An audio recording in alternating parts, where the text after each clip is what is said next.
All right, what's up, world? Welcome back again to I Mix What I Like. I Mix What I Like.org at I Mix What I Like for all your relevant social media. Again, I'm Jared Ball, happy to be your host. We're joined once again, happily, by my man Joe Torres, who is, among other things, co-author of the New York Times best-selling book, News for All the People, The Epic Story of Race in the American Media, co-written with Democracy Now!'s Juan Gonzalez. And Joe currently works as Senior External Affairs Director for the Media Advocacy Group and think tank Free Press. And you can find out more about them at freepress.net. And we're going to talk with him today about the important issue of net neutrality and what is the latest goings on with that issue. Joe Torres, welcome back to the program. Thanks a lot for joining us. Thanks, Jared. Thanks for having me. So yeah, man, let's please, if you would, give a brief overview of just what is net neutrality, and then catch us up to date on what is happening right now that is likely to, if not already, affect everyone. Yeah, net neutrality is the basic principle that internet service providers, the Comcast, the Verizon, the AT&T, those companies that you use to connect to the internet cannot block websites and cannot interfere with the content that you're trying to seek online. So, for instance, I Mix What I Like. If you want to try to get to your website and watch any interviews that you have, you can see that content just as fast as you can see CNN or AT&T or CNN or New York Times or anything like that. What the ISPs want to do is change that system to a pay-for-play system. They want to say, if you want to see, if I Mix What I Like, Jared would have to pay the ISPs more money to make sure his audience can see his site just as fast as it can see any other, mainstream media news site. And that would Joe, just real quick, who are these ISPs, these internet service providers? Who are we talking about? The Comcast, the Verizon, the AT&T, Charter. These are the big internet service providers that provide us with internet service, whether it's cable or through your wireless connection. And they dominate. I mean, they have, yep. What is it? In some cases, even up to 90% of the market share of any community, right, across the country. Yeah, if you think about your choices, in a bigger city or market like we do, we may have two choices of an ISP. We may have Verizon or we may have Comcast. In some places, like for your home broadband connection, but in some places, just one. So at best, we're looking at a duopoly in each market or just one choice. And so that is they have a monopoly basically over your connection to the internet. And because they have a monopoly, they want to continue to maximize their profit. And they can do that by favoring certain content over the others. Net neutrality has required ISP to treat all content equally, not to favor certain content over the others. So if you have Comcast that owns NBC or MSNBC, they can favor their own content easily, or their own Universal movie studios. They can prioritize their own content, their own news sites, their own movie studio, their own movie content over competitors. Now, I'm not worried about the bigger guys in this fight. I'm worried about folks who are, particularly for communities of color, who don't have the money to pay for play. What that means, just think. I kind of think this is a great analogy, but think of the AM dial. When we can own broadcast stations, we own very few broadcast stations as people of color, but sometimes when we do own radio stations, it's 1,500 on the dial. You can't hear it that well late at night, right? It's harder to hear. The quality is poorer, and it's harder to track audience. So imagine trying to get to your site, and it's not buffering as well as it should. It's not. It's a slower connection. You're not gonna stay. You're gonna leave, and it puts sites like yours at a disadvantage to find an audience. But Joe, I've heard them. Some of these ISPs in the past have made the argument, well, why, if the internet is going to be a common carrier like an airplane or a bus or a train, why can't it have a tiered system the way those transportation systems do? Why can't there be a VIP or a first class internet if you can afford it, and a coach class for everybody else? What's wrong with that? Because the principle of common carrier is non-discrimination. You can't discriminate. Your job is to carry the traffic over your broadband lines and not to choose which one is prioritized. That's the basic of communication law forever. You know, imagine when you had your phones back in the day, and they'll say, you know, your dollar phone, right? It still exists, right? And AT&T said, well, we're not going to connect your phone call unless you pay us more. You get on the phone, you dial, and you connect to the person. And AT&T, whatever your company is not saying, well, you have to give us more money to make sure we connect you to New York, as opposed to whatever, Virginia. It just carries the traffic without interfering with it. The internet, it's, you know, we think of it, a lot of people call it like a public utility. It is a common good, right? It is a common good, and these companies dig up our right of ways, our streets and everything. We allow them to have access to our streets and everything to connect and to have a right to serve our community. And in return, we believe that they're common carriers. You know, the law clearly states, the communication law as is written clearly states the common carriers, and they have to treat content without interfering. No, but I mean, I'm just thinking of it from their perspective, in the same way that, sure, you know, I may have, you know, the cable companies may not be able to say, well, because I don't like Joe, his service is going to slow down, and I like Jared, so his is going to go faster. But they can say, if you want more than the basic cable, if you want a premium channel, you have to pay more. Well, that's so why wouldn't the internet be able to be set up that way? And you know, from their perspective, why? Well, that's what that's first of all, they can block sites without neutrality. That they can target sites and block sites if they don't like your site. They absolutely will have the power to do that. And we already seen, there's been already cases through the years where like AT&T and Comcast have block applications that were competitive against them. So they've done it. They actually said in court, Verizon said that it should be seen as no different than a newspaper publisher. It should have a right to pick and choose what it can publish. Like a newspaper newspaper publisher could pick and choose what it publishes. They reserve the right to pick and choose what goes over their pipes. So they do want to block, right? And if you think the cable model is a good model, I mean, the ISPs want the cable model clearly. They want to be able to pick and choose. These are the suite of sites you can pay. You can reach for a certain price, and if you want access to social media, you have to pay more. And they have all sorts of schemes that we haven't even seen yet. You can even imagine. They're conceiving of all sorts of new schemes to continue to maximize their profit, right? And they're going to justify this is the free and open internet. But what happens in that model for communities of color, right? What happens to our model is like if you want, they may break off a favorable website or two that's owned by people of color, that's owned by either folks who don't have the best interest of the community at heart, or something that they actually own themselves that's catering to our communities. So for those voices, it's like you see with the cable system right now, right? You may find one cable channel, you get Puff Daddy or Magic Johnson owning this, but they're in business relationship with Comcast. So you're not going to they don't really own it. Like, there's a lot of confusion around it. In the same way that people were arguing that Jay-Z owned Tidal or Jay-Z owned the Nets. And no, it's like a sliver of a stock percentage, and that's about it. And they're largely brand names to attract customers and to confuse the issue. But one thing, a couple of years ago, I heard you quoting some of the principal players in this, and if you could, I wanted to get you to say something about this. That their goal was to be editors of the internet in the way that we have editors of newspapers. Right, that's Verizon. They made that case in court. Tell us, say a little bit more about what they mean by that and what that would mean for us.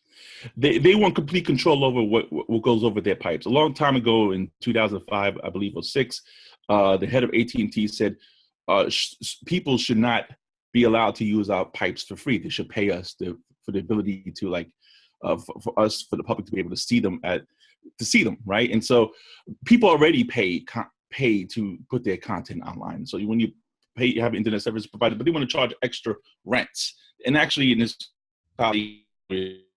is that the current chairman of the FCC wants to give the power, and I believe he calls it rents, to charge rents on the internet to to folks who provide content providers. So they see this pipe complete. They see that they're providing that access to the internet. They provide you an on-ramp to connect to the internet. they believe they own that completely, and they should be able to do with it as they please. Well, it's just like all the other communications technologies and many other technologies. We, the public, with our tax dollars, fund the research. We put it all together. It's government property. It's all of that. And then the corporations come in, put their name on it. They brand it, repackage it, and then claim that they've provided something and that they're doing us a favor by charging us access. And I did want to ask you about Ajit Pai, the current FCC chair, because one of his arguments and one of those he represents politically, their argument is that if they don't charge us this money and if they don't increase the cost, then we will, as a country, fall behind technologically because they won't be investing in expanding the capabilities and the research and blah, blah, blah. But going back to the point I just raised, I mean, again, that's seems, a fraudulent claim, since we have all already invested in the development of technology and the research and continue to do so, by the way. Exactly. But anyway, could you respond to that claim that they have to charge us so that they can continue to expand the capability? It's a complete lie. It's lies. I mean, this is what they do in every issue, right? It always says, like the lack of burdensome regulation that's going to result in less investment. I mean, you can take that to every issue they're arguing for, right? And this one, you have these companies. First of all, the evidence is clear, right? First of all, these companies themselves, right? When they talk to the FCC, they say it's going to hurt investment. But when they talk to the shareholders and file SEC reports, they said Title II, which is, we're talking about common carrier, these rules that the Obama administration passed in 2015, has no effect on their investment. So when they talking to the investors, when they have a legal obligation not to lie to them, they say Title II is not a problem, right? The common carrier is not these neutrality rules is not a problem. We're used to dealing with common carrier rules going back to the telephone days.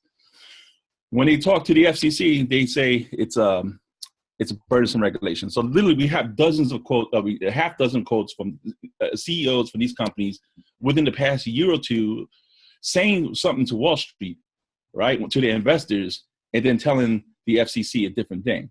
And that's so we know by their own words that is not true, but also we know by how much they invested in just their own investment report show that they're investing in the idea. Another idea they like to play is that because it's so-called burdensome regulation that hurts their ability to invest, it increases that it hurts the broadband digital divide, which is like totally nonsense. I mean, these companies, AT&T is being already accused in Cleveland of redlining Black communities. You know what I'm saying?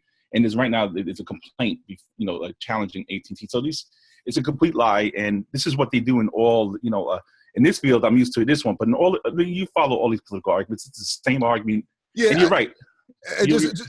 Just to clarify what you meant, that for those who aren't, the digital divide is just still the lingering gap between people who have access to high speed internet or internet at all, and all that entails, because that is part of their claim that if we maintain these net neutrality rules, it inhibits the telecom's abilities to reach all of these poor and disenfranchised people, which is the complete opposite of the reality.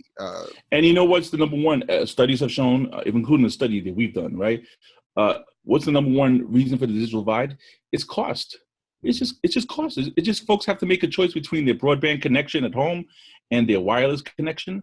And we even have a study that show if you measure for all of if you take into account regardless of the economic so how much money you make, if you measure for education and all of the other variables that normally separates folks' ability to purchase stuff, regardless of the level, there's a digital divide, whether you're poor, whether you're middle class, and whether you're rich, between people of color and white folks, regardless. And so there's a structural issue too, like credit, background checks, and all this other stuff.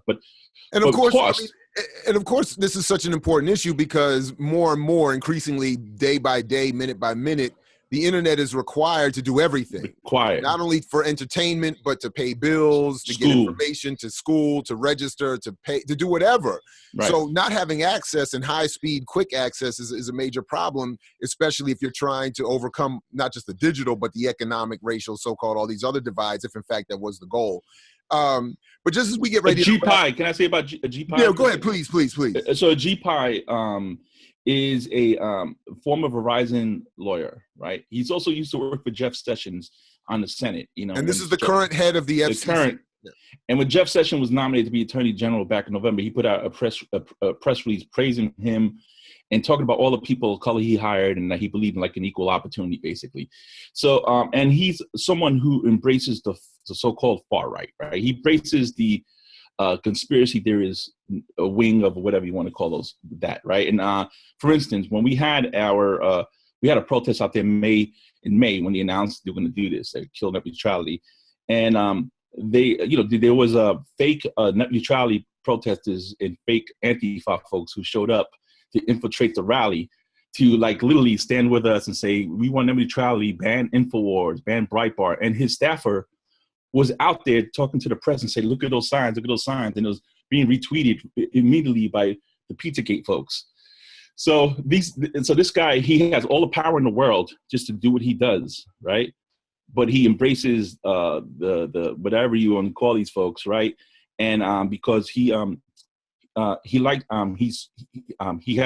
political ambitions, and so I mean he's marching full steam ahead. And there's been all these really nefarious things, like all these fake comments, people who are dead who are filing comments against net neutrality. The New York State Attorney General is filing, he's investigating that over 1 million people they found who had that, you know, their identity, they took someone else's identity and filed comments in the proceeding, and there's been all these bots and all this other stuff, and the chairman has like doesn't even want to look into this stuff. So they're embracing all the tactics to how you undermine a public process, and as we see, as things get a little more sophisticated, I guess, of how they go about using technology itself to like undermine a so-called democratic process, right? So I personally, he embraces all this. We've seen his, like I said, his staff are out there. Well, I mean, as you said, he comes from Verizon and is supposed to now be representing the government and the people and overseeing what Verizon and other companies like that would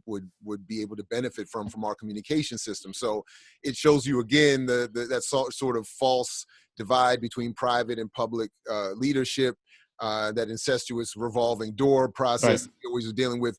But if you could just, you know, one thing I did want to have you before we get out of here, because they want us, their argument again is that they want to charge us more for access to the internet, right? That this will be a net positive, pun intended, for all of us. They want to charge people who produce content. Right. I'm sorry. Charge people who produce content more and more, which is becoming more and more of us, because more and more content that is being developed for entertainment and news and broad distribution is being provided by individuals, small groups, right, and so on and so forth. In fact, our social media participation is providing content for these enterprises. But I wanted you just to, if you would, say a quick word about what is happening in other parts of the world, in parts of Asia and Europe in particular, where the cost for access to internet is lower per individual, and what they're getting in many parts of these parts of the world is a much faster, high-performing internet. Yeah, places like Japan and Korea, they have invested in their infrastructure, and so many folks, when they come here, they can't believe like how just not up to par our broadband access is, and just the speeds. You know, I'm not following this as closely as I once did, but the Berkman Center has done reports on this at Harvard, and it shows like there's been all sorts of government rules. If I remember correctly, for instance, in North Korea, where they have like open access rules, which again, I might be getting this part wrong, but rules where it says like the network that's built, like there ought to be, like, you remember when when we had dial-up, and yep. And we had like you can get your internet connection from AOL or Earthlink from third parties that didn't own the actual infrastructure. So they leave rules in other parts of the world, and particularly in Asia, where the pipe is open for other competitors to also provide broadband access. So you have more than two choices. You have a lot more choices. Yeah. But the government has made it a point to like invest in the infrastructure, and particularly in Japan and Japan and Korea are like the two, like South Korea, the two main examples I brought up time and time again. And everyone, our internet, and even when these folks are saying they're investing in the internet, these companies are, we still don't have the kind of internet that the other parts of the world have and investing in. And it's so critically important to business. You've seen cities across the country trying to build their own municipal broadband networks, right, as an example, because they don't have the infrastructure to, when it comes to the internet access, to attract businesses. And so they just try to take it down to their own to build the kind of communication infrastructure needed to support businesses and to support their local economy. And then we see these companies as well, AT&T, Comcast, Verizon, going from state to state to try to pass laws to prevent these local municipalities from building their own broadband networks. So, yeah, that's a little bit I can say about that part. I'm sorry. Yeah, I appreciate that. Just wrapping up here as we get ready to close, and thanks again for joining us. If you would, just tell people what it is you would like for us to do and what's coming up next for Free Press in its fight for the defense of net neutrality. Yeah, so there's a few things. First of all, we think because we won this, we talk about, but we won this case before. We won the net neutrality case before in court before. The courts have sided with our arguments, and we think we have a good chance of winning in court again, because what the chairman is doing is we don't feel like it's going to hold up in court, but we'll see on that one, right? And so, but in the meantime, this fight's always going to continue. On December 7th, if you go, to the Battle for the Net site, or you go to Free Press site, there's going to be protests in front of Verizon stores across the country. That's one. So that's on the 7th, Thursday. On December 14th, we're holding a rally outside the FCC, where we're going to continue to raise our voice, because this is not going to end. Congress is also going to try to probably get involved to try to codify what the FCC is doing, so to make sure to back them up in that kind of a way. And so we're going to continue to do that in the immediate future right now. So it's this December 7th protest, December 14th outside the FCC, and continue to try to hold Congress accountable and make sure they don't do anything to undermine, to codify what the FCC is doing. And also, we're going to fight a court challenge, which we think we have a good chance at. And we've been really surprised, or happily surprised, actually energized more likely by the response. I think the response to this has been a way that more people are aware of this issue. As you and I have been talking about this issue for a long time, and I just think we can see the awareness of this issue grown really dramatically, which is a good thing if you want to continue to fight for change, right? Is that it's hard to, like, if you have the public who's with you, and understand this issue, then it's harder to do things. Those are conditions we need to be able to fight to actually ultimately win in the long term. So, this is not the end. Even though he's going to pass these rules, it's not the end. The fight is going to continue. All right. Well, Joe Torres, Free Press, freepress.net. Thanks again for joining us. As always, as Fred Hampton used to say to you, we say peace if you're willing to fight for it. So peace to you and to all those watching, and we'll catch you in the whirlwind. Thanks again. I mix what I like.